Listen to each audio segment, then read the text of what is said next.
그리스도인은 누구나 새로운 경험을 할 때면 이전의 일들을 반드시 돌아보게 되어 있습니다. 내가 좋은 일을 경험하든 좋지 못한 일을 경험하든 이전에 반드시 어떤 일이 있었는가, 그리고 현장에서 지금 이 자리에서 자신을 반성하게 되고 또 어떤 것은 감사함으로 이어지게 됩니다. 그 경험이 비록 고난이나 질병이나 이런 것이 와도 자신을 돌아보면서 내게 이런 어려움이 왜 왔을까? 내게 이런 질병이 왜 왔을까? 이렇게 자기를 돌아보고 반성하게 되어 있는 것입니다. 이런 것들이 없으면 삶이라고 하는 것은 그냥 그대로 어제 그것이 오늘 이대로 이어지고, 한마디로 말하면 매너리즘에 젖어 있는 삶으로 진행이 되는데, 이런 사람들에게는 나이를 아무리 먹어도 나이 자랑하면 안 돼요. 신앙생활을 오래 해도 오래 했다 자랑할 게 하나도 없어요. 왜냐하면 자신을 늘 반추하면서 돌아보면서, 그리고 오늘 이와 같은 일에 대하여 반응을 일으키고 하나님 앞에 정말 어떤 것은 죄송스럽고 그래서 회개가 나오고, 어떤 것은 너무너무 감사한 거예요. 고맙기도 하고, 또 어떤 것은 너무 아쉬워요. 그때 내가 이렇게 했으면 얼마나 좋았을까. 그렇게 하지 못한 것에 대한 아쉬움, 또 어떤 것은 부끄러움이 많아요. 참 부끄러워요. 또 어떤 것에 대해서는 참 자신이지만 잘했어. 그때 내가 참 그런 가운데 어떤 용기가 있어서 하나님이 어떻게 역사하셔서 그렇게 했는지 몰라도 나 그때 참 잘했어. 나도 참 그때 힘들고 어렵고 곤고했지만 하나님 앞에 정말로 영광 돌린 것은 지금 생각해 보면 너무 참 대단하다. 이렇듯이 좋았던 것뿐만 아니라 좋지 못한 것들을 늘 반성하고 돌아보고 반추하면서 이런 과정이 계속되어지게 되면 사람은 성숙한 사람으로 발전하게 되는 거예요. 여러분, 욥이라고 하는 사람이 얼마나 큰 고난을 겪었습니까? 마지막에 믿었던 자기 부인마저도 하나님을 저주하고 나가 죽으라고 하는 저주를 내뱉고 도망을 가버리고 홀로 온몸은 피부병으로 고통을 당하고 가려워 잠을 잘 수가 없잖아요. 그 고통 가운데서 하나님을 저주하고 하나님을 부인해야 될 사람이 입을 쿡 다물고, 아마 욥은 그때 이전에 지금까지 내가 동방의 의인이라고 사람들이 칭하고 남이 받지 못할 놀라운 축복과 가정과 자녀들과 이 모든 복을 내가 받았는데 지금은 이렇게 내가 깊은 수렁에서 곤고하게 괴로움 중에 머물고 있다 할지라도 이런 어려움이 왜 왔을까? 지난날은 하나님이 내게 너무 선대하셨는데 지금 이렇게 내가 곤고함을 당하는 것은 무엇 때문일까? 무서운 질병 가운데 있는 욥이 거기서 깨달은 바가 있어요. 욥의 마지막 장에 보면은 결론입니다. 내가 이제까지 하나님을 귀로 들었는데 이 일로 인하여는 내가 하나님을 뵙는다고 그랬어요. 귀로 듣는 2차원의 신앙이 하나님을 내가 눈으로 보고 눈으로 확인한다는 것은 4차원의 신앙으로 발전했다는 사실입니다. 그도 인간인데 그 고통이 왔을 때 하나님을 향하여 불평할 수 있고 불신앙을 내뱉을 수 있습니다. 얼마든지 그렇습니다. 아마 대부분이 그럴 겁니다. 그러나 욥은 끝까지 입을 다물고 믿음을 지키면서 하나님은 선하시고 하나님은 후회하심이 없으시고 하나님은 잘못됨이 없으시고 항상 하나님은 오롯이도다. 이 모든 고난이 끝날 쯤에 그가 이제까지는 내가 하나님을 귀로 들었는데 내가 눈으로 보고 있습니다 라고 하는 최고의 신앙을 고백했던 것을 보게 됩니다. 하나님은 그에게 갑절의 복을 주셨습니다. 여러분이 잘 아는 히스기야라고 하는 사람은 왕으로서 나라가 어려움 가운데 왕으로 역할을 하다가 그만 하나님 선지자로부터 죽음을 통보받았습니다.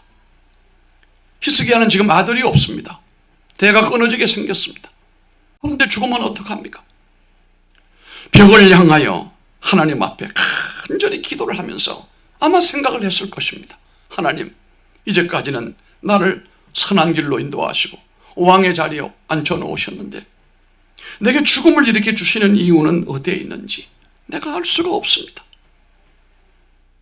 그러나 히스기야가 눈물로 기도한 것은 하나님, 나는 자식도 없고 대를 이을 만한 사람도 없고 적막강산 같은 인생인데 하나님께서 나를 불쌍히 보시고 생명을 연장시켜 주시기를 원합니다. 여러분이 잘 아는 히스기야를 통하여 몇 년을 생명 연장을 하셨죠? 15년을 연장시켜 주셨습니다. 병원에 가보게 되면 입원 환자들을 눈여겨보게 되는데 복도에나 병실에서 보게 되면 하루 종일 자리에 누운 채로 손가락 하나 까딱 못하는 사람도 있습니다. 앞길이 구말리 같은 젊은이가 이름 모를 병에 걸려서 어찌할 바를 몰라 수술대 위에 누워있는 경우도 있습니다. 육신의 질병뿐만 아니라 정신이 불안하여 인간답게 살아가지 못하고 고래고래 소리를 지르고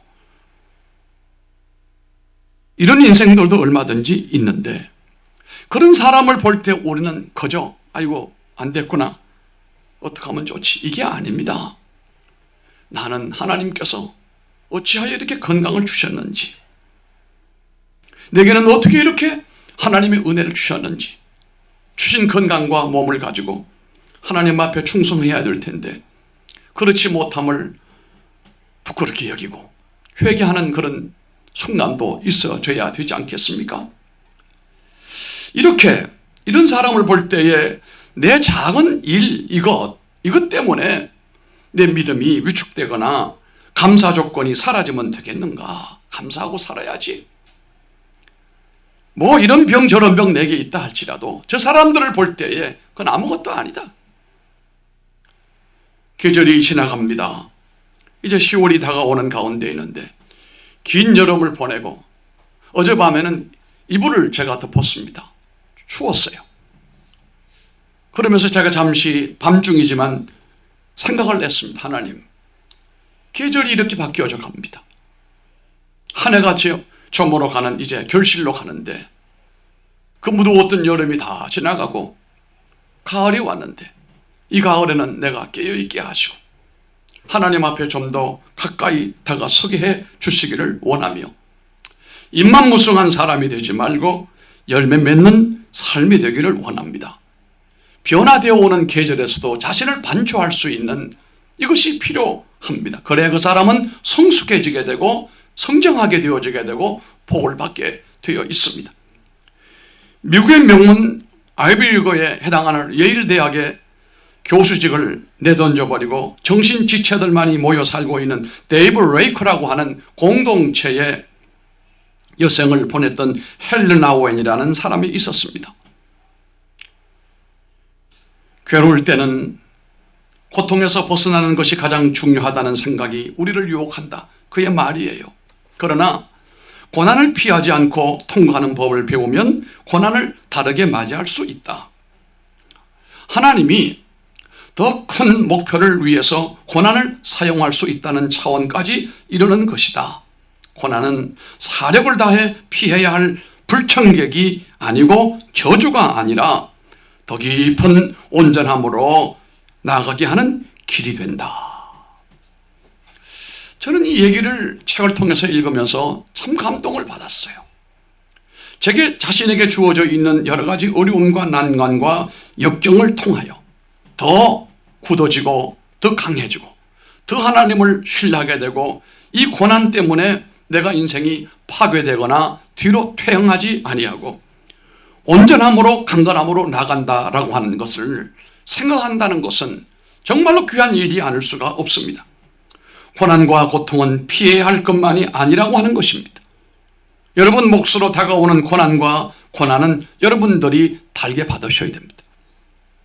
그것은 여러분들을 하나님께서 저주하는 것이 아니라 여러분을 강하게 하시고 뿌리 깊게 만들고 레바논의 백향목처럼 높이 올라가기 위한 하나님의 연단이요 훈련 과정이라고 하는 것을 믿으시기를 바랍니다. 우리는 오늘 시편 30편 말씀을 유의 깊게 보았습니다마는 기도의 자리에서 오늘의 시편을 기록한 사람이 누군가 살펴보니 그 사람은 다윗이었습니다. 다윗은 이 땅의 왕이나 통치자들 가운데 최고의 영화를 누리고 영광을 구가했던 사람일 뿐만 아니라 최고로 하나님 마음을 기쁘게 해드린 믿음의 왕이었습니다. 그러나 이 다윗도 그 뒷면을 보게 되면 우리가 앞을 보게 되면 그림자가 없어요. 그러나 뒷면에는 누구나 다 그림자가 있습니다. 다윗의 그림자를 보면 다윗도 우리와 똑같은 고통이 많았습니다. 엄청 많았습니다. 아니 우리보다 여러 배 많습니다. 눈물 골짜기를 헤매고 다닌 날들이 말도 못합니다.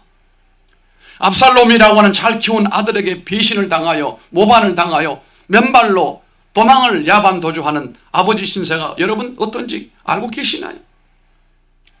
사울에게 쫓겨서 어느 골짜기 어느 동굴에 피할 수가 없어서 망명을 갈 정도로 이런 피곤하고 곤고한 삶을 여러분 살아본 적이 있습니까? 이 다윗이라고 하는 사람은 성왕이요 참 우리의 믿음의 모델이 되는 사람이겠지만 그를 자세히 보게 되면 우리하고 별로 다른 바가 없습니다. 있다면 그가 우리보다 더 훨씬 더 고난과 고통의 질이 강했습니다. 그가 승승장구하여 모든 고난을 이겨내고 비로소 왕이 되었습니다. 만인이 부러워하는 최고 통치자 왕좌에 앉게 되었습니다. 오늘 읽었던 6절 말씀을 보면 내가 형통할 때에 말하기를 영영이 흔들리지 아니하리라 하였도다. 우리 6절 30편 6절 말씀을 다시 한번 보겠습니다. 너무 감동적입니다. 왕이 되고 난 다음에 그가 했던 말입니다. 기도입니다. 한번 합독을 합니다. 내가 형통할 때에 말하기를 영영이 흔들리지 아니하리라 하였도다. 아멘.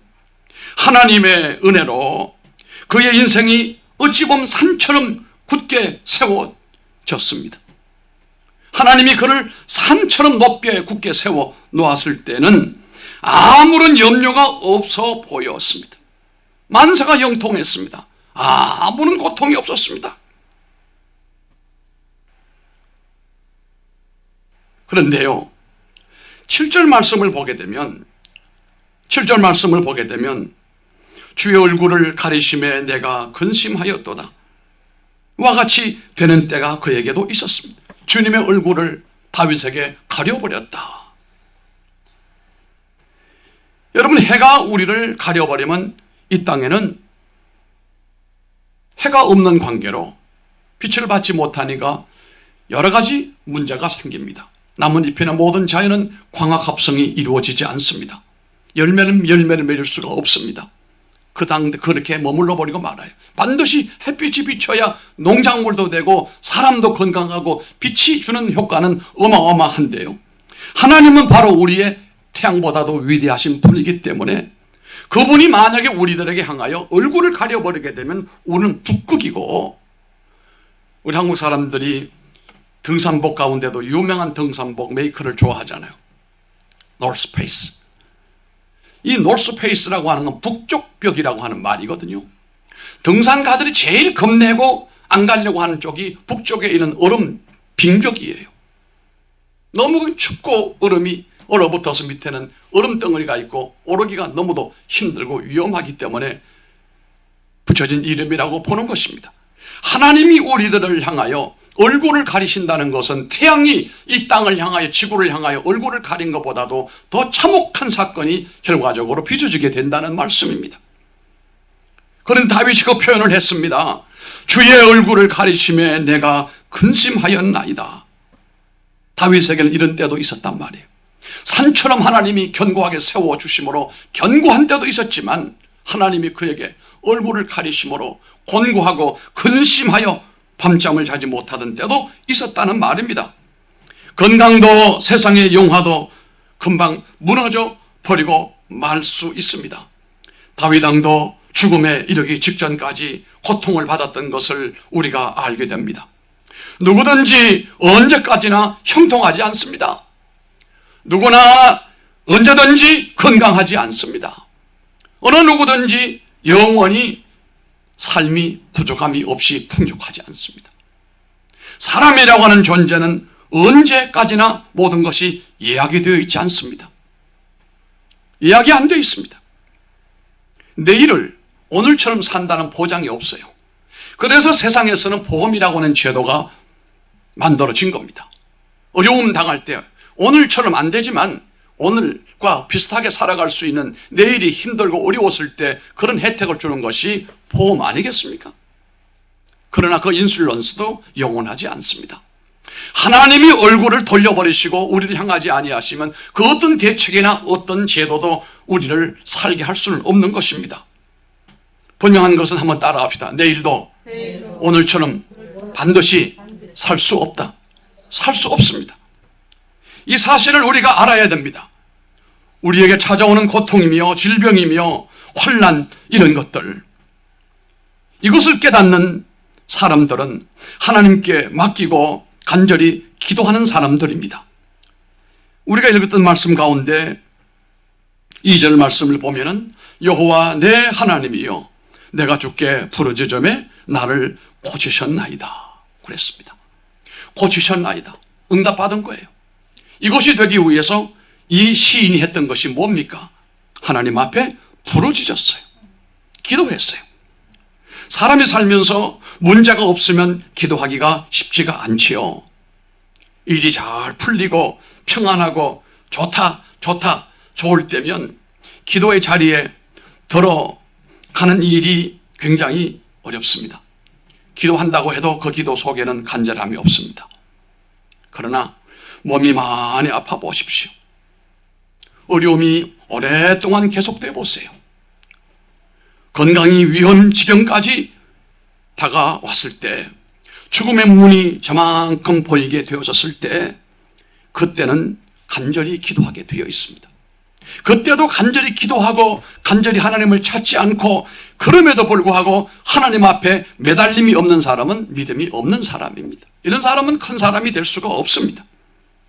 대체로 이런 사람들은 내가 죽음의 문 앞에 다가서는 듯한 고통이 내게 밀려올 때 우리는 하나님께로 얼굴을 향하게 되고, 두 번째는 부르짖게 되는 것입니다.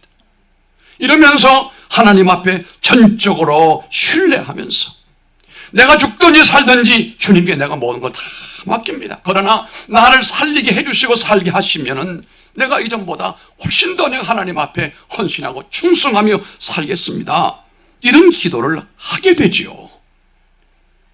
고통이 닥쳐오는 외로운 밤에, 고통이 밀려오는 그 괴로운 순간에도 깊이 잠들어 있는 사람은 버림받은 사람입니다.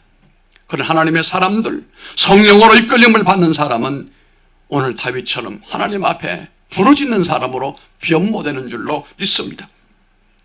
인생에게는 누구에게든지 고통이 밀려오는 밤이 있습니다.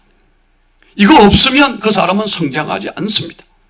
아파본 사람만이 압니다만은 밤이 되면 고통이 왜 이렇게 더 심하게 밀려와요? 너무 괴로워요. 낮에는 그런 대로 견딜만 한데 밤이 오면 더 힘든 거예요. 무거운 짐을 지고 괴로워할 때 밤이 되면 너무너무 힘들어요. 그래서 자살자들을 보게 되면은 낮 시간에 자살을 계획하는 게 아니라 밤중에 자살을 계획한다는 거예요.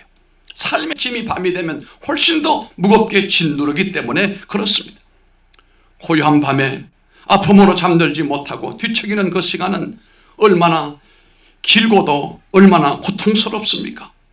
조용히 몸을 눕히고 누워 있지만 아픔이 더 밀려오는 이유가 무엇일까요? 밤이 되면 기온은 떨어지고 세상은 적막강상처럼 조용해지고 또 캄캄하고 피곤이 밀려오고, 이런 가운데 나의 고통이 더 심화되어져 가고 외롭고 쓸쓸하고 우울한 밤에 삶의 의욕이 점점 사라지게 되고, 이럴 때 나의 마음이 한 곳으로 향하여 그 어느 때보다도 하나님께 나가서 부르짖고 하나님의 도우심을 받으려고 하는 사람은 하나님의 은혜를 입은 사람들이에요. 모든 새들은 밤이 되면 다 조용합니다. 아침이 되면 새들도 일어나서 노래를 부르지요. 그런데 나이팅게일이라고 하는 이 새는 밤에만 우는 새예요. 나이팅게일을 밤에만 우는 새이기 때문에 다르게 말하게 되면 밤꾀꼬리라고 부르는 새가 있습니다. 이 새는 깊은 밤에 모든 새들이 잠들어 있는 그 시간에 노래를 불러요. 그런데 그 노래가 아주 아름다운 노래입니다. 사람들의 마음을 사로잡습니다.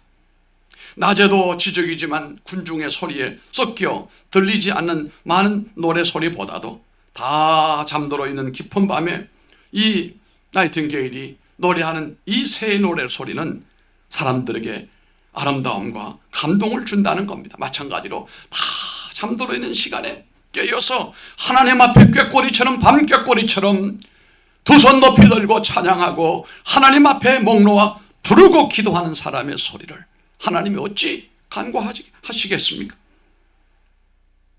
조용히 홀로 깊은 밤 아픔 가운데 기도하며 사는 인생은 그래서 하나님이 그를 아름답게 만들어 주십니다.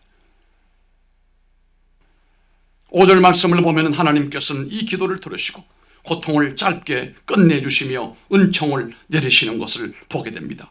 한번 우리 5절을 다 같이 읽어보겠습니다. 그의 노염은 잠깐이요 그의 은총은 평생이로다.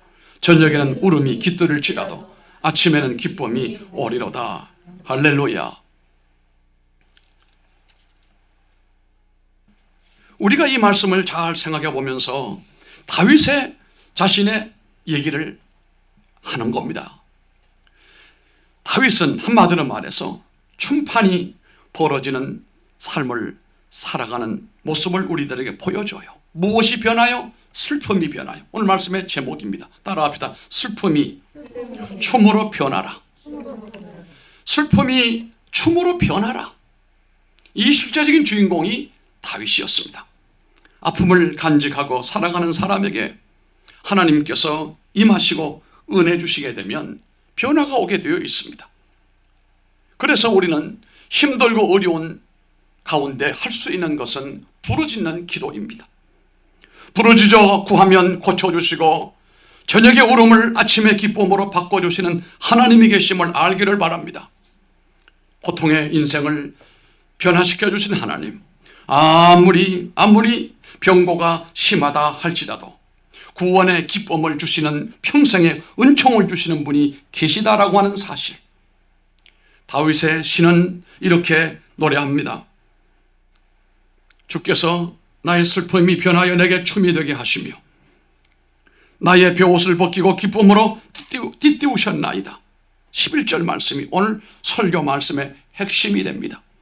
주께서 나의 슬픔이 변하여 내게 춤이 되게 하시고 여러분의 삶이 계속해서 슬픔으로 이어지지 않기를 바랍니다. 계속해서 고통 죽는 소리로 인생을 마무리하지 말라 이 말씀이에요. 여러분이 하나님 앞에 사람 앞에 나는 정말로 슬픔과 고통이 너무너무 심했지만 지금 나는 춤을 추고 있습니다. 춤추는 인생으로 나는 지금 살고 있습니다 라고 노래할 줄 알아야 된다. 이것이 크리스천이다. 저 밑에 저변에 맨날 절절매고 삼류 인생으로 살던 사람이 하나님 앞에 높이 손을 들고 주여 나를 이렇게 높여주심을 감사합니다. 주여 영광을 거두시옵소서.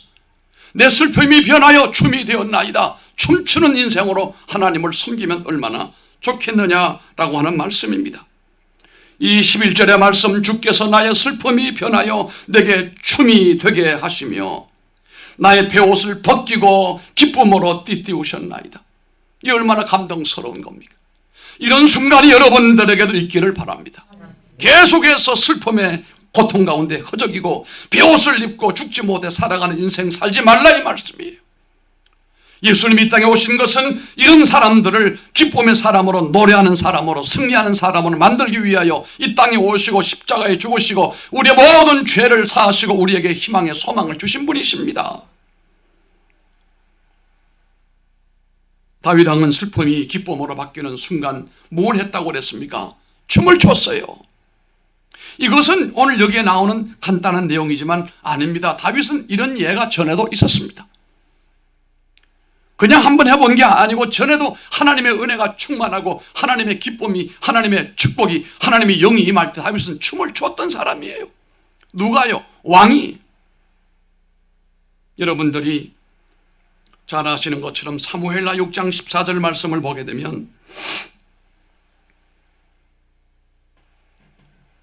다윗 왕이 하나님의 언약궤를 예루살렘으로 옮겨오는 과정에서 우사가 부주의로 여호와의 궤를 잘못 옮기다가 죽고 말았습니다. 그래서 이 하나님의 언약궤는 오벳 에돔이라고 하는 사람 집에서 석 달 동안 머물고 있었습니다. 이때 오벳 에돔은 정성을 다하여 이 하나님의 언약궤를 돌보고 지켰습니다. 물론 그 뒤에 하나님께서 이 사람에게 주신 축복이 얼마나 컸는지는 여러분들이 이미 알고 있으리라고 믿습니다. 오벳 에돔, 하나님의 전을 정말로 정성으로 돌봤습니다. 석 달 뒤에 다시 다윗이 하나님의 성으로 예루살렘으로 모셔야 되겠다 해서 그 궤를 옮겨왔습니다.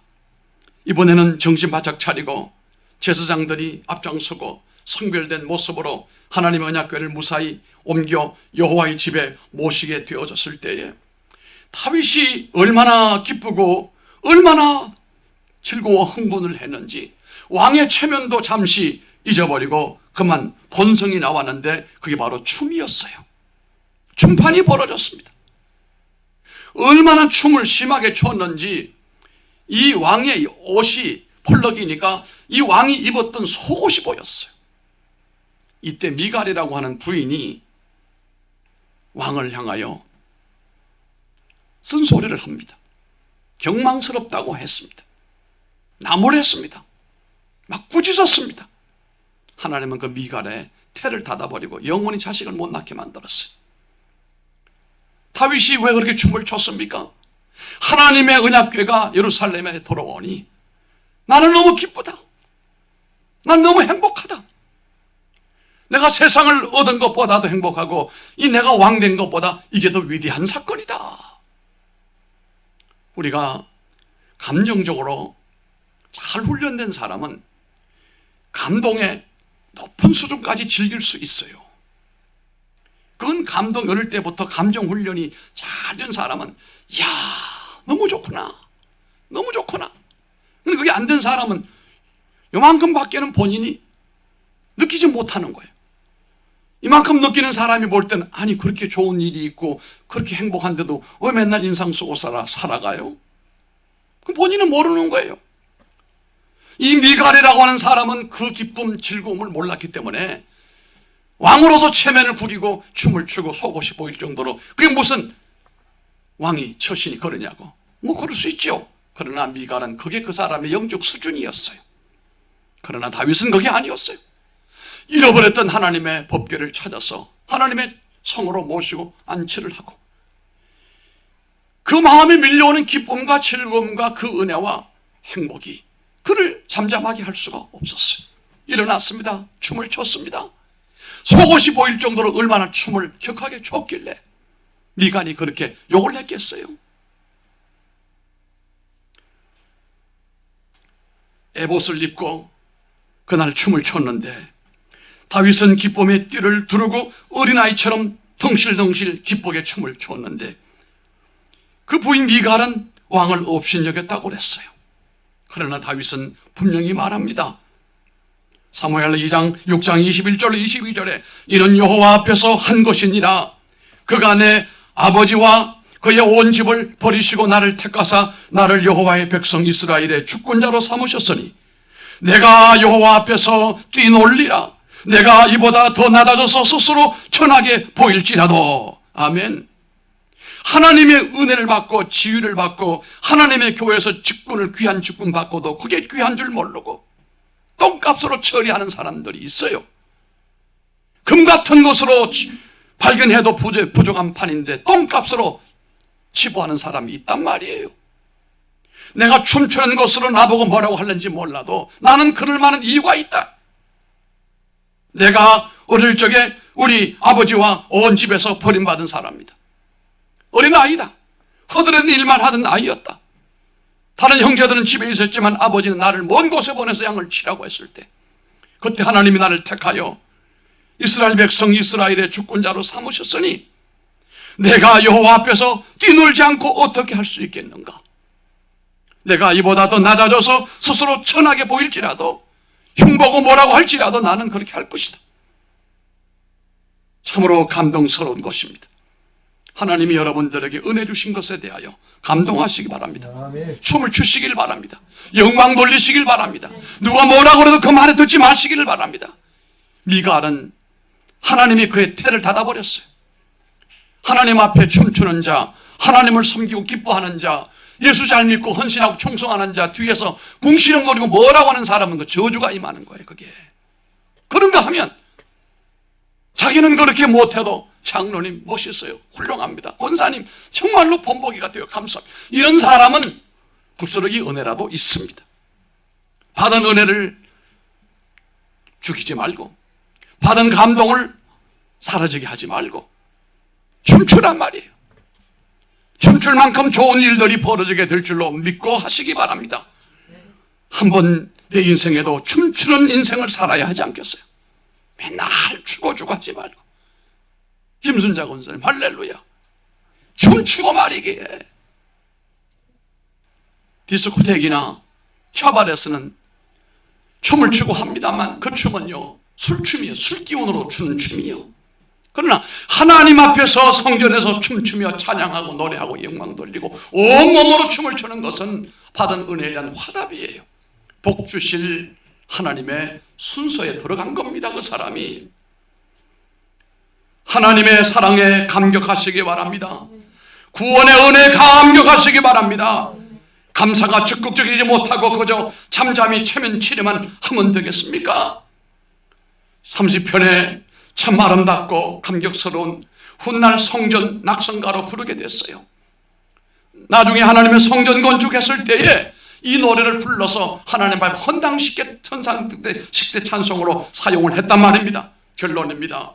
우리도 주님의 성전에서 부활의 기쁨과 새 생명을 얻어서 병 고침과 은총 받고 춤추는 삶이 되기를 바라고 캄캄하고 어둡고 추운 터널을 다 벗어나서 하나님 앞에 마음껏 리버티 자유하여 춤추고 영광 돌리는 한번 내 인생을 춤판이 벌어지게 하시기를 주의 이름으로 축복합니다. 존귀하신 아버지 하나님,